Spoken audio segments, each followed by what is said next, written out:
What I'm going to be talking to you about is Transform, Schools of Youth and Family.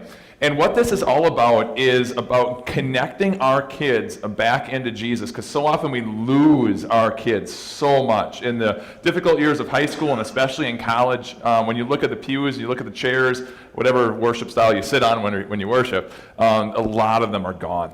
And so there's a new Synod program that I have the honor of being a part of organizing together with 7 other presenters and work with them and guided them on building up a new program called Transform Schools of Youth and Family.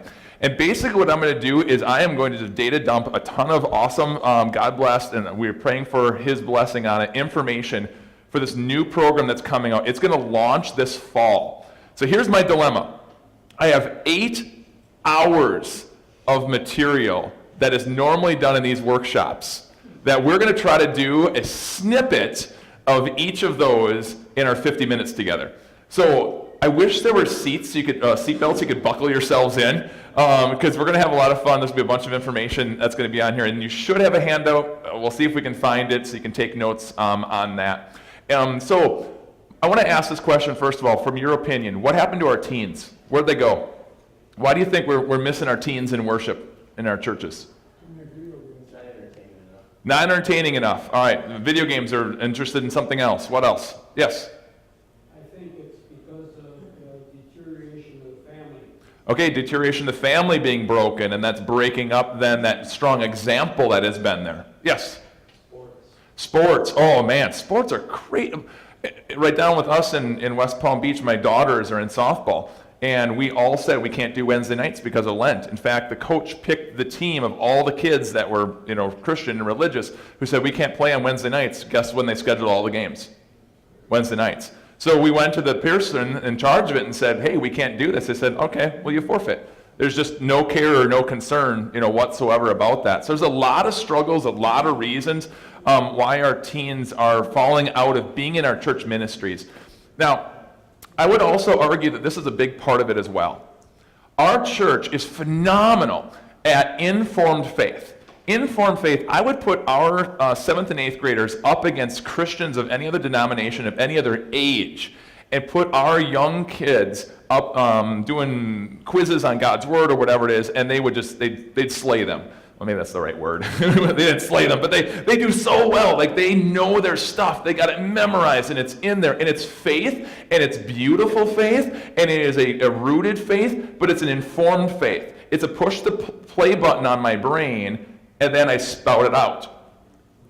The problem is, if we stop at informed faith, when these kids go off to high school and they go off to college and someone contradicts that, and I'm just supposed to push play and spout out this one passage, and then you fall over and applaud and go, yay, you did it, you got it. And then they fall in line, but that's not happening in college. They're getting the contradiction. And we haven't grown our kids as well of understanding the counter-argument of what's going on there in faith of other religions in other ways, or people that aren't even of the faith. And so they're struggling then when they get to college and beyond. We also are really great, I would say, in our church body of conformed faith, different from confirmation. That's the informed faith. Conformed faith. Conformed faith is the fact that I believe what I believe, well, because my mom and dad and brothers and sisters believe it. And it's easy, and it's all happy, and that's a great blessing. But I am not challenged in my faith. Or I believe what I believe because all the kids in my youth group or in my school that I go to, they all believe what I believe. And so it's super, super simple. And then they go off to college, and all of a sudden they're surrounded by people that don't believe what they believe. And they've been taught to conform. And everything's fine and dandy. And all of a sudden, the kid across the room from them in college is homosexual. And you know what? Everyone seems to like him. And maybe I'm off. And I go, oh, no. Okay, I've got my informed faith, and they spout one Bible passage, and this you should all just fall down and say that that's wrong and against God's Word. And they spout that one Bible passage, and the person has a counter-argument to it, and they go, ooh, I never thought about that before. And they conform then to a different pattern, and so often they can lose their faith. This whole program that by God's grace we're asking Him to be a big blessing in our church body is all about transforming kids in the faith. These are my words. This comes from God's Word. Do not conform any longer to the pattern of this world, but be transformed. Can I get nerdy on you for a second here? Can I put my nerdy hat on?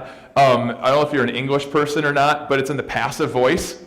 Be transformed. So if it's in the passive voice, that means the action's not on you. You're passive. The action's on God. So we're asking God to transform our kids by having them be connected to Jesus in a little different way than how they have been before. Don't conform. God says, be transformed. So we are working on helping kids transition from I believe what I believe because will mom and dad believe it? Well, as Pastor Jeske just had in our devotion before this, or workshop before this, eventually, we're not cool anymore. And kids want their own identity. And so they are searching for their identity in high school and college, or maybe before that. And I'm not believing what mom and dad believe. What do I believe? What's my identity? So we can't leave them there. We want to move them by God's grace from I believe what I believe because my friends believe it, because my friends are going to fall away and they're going to struggle, and I'm going to conform to everyone else, and we don't want them doing that. We want them to stand firm, which we're talking about in this conference. So by God's grace, the goal of this program is to get our kids so connected to Christ and have it so much in their spiritual DNA of their life that I believe what I believe because I believe it. I have personally wrestled with it. I have struggled with it. I have seen the flip side of arguments, and so I believe what I believe because I believe it. How does this happen? We're working on getting a love revolution going on with our kids and with our teens and our college age and all the way down to the young ones in our house. And by God's grace, trying to plug them in a unique way to Christ from birth on. So it's so much a part of them. It's their faith, not mom and dad's faith, not my friend's faith. This is my faith. I own it. I believe it. I love it. So now we're going to go through Transform, Schools of Youth and Family. And like I said at the beginning, I'm going to give you a snippet of each one of the presentations. The goal of this is to give you a couple of things you might be able to start to do in your homes, in your congregations, in your school, but I want your whistle wet. I've never said that before. I don't think I'll say it again. All right. I want you to be interested so that when this launches in our church body in the fall, that you're going to bring a large group from your church or from your school in to hear about it. So it's going to be held on 2 Saturdays, 6 months apart. You'll get half of it in one Saturday. 6-month window, you'll have presenters working with your church on accountability or with your school on accountability to do what you said and plan to do. And 6 months later, you'll come in and get the second half, the other 4 presentations, and you have another 6 months of someone being a butt kicker on you, going, come on, implement, implement, implement. Because otherwise, you go and you go, man, that's a good idea. I'm busy. And then we don't do it. So we want to build an accountability here.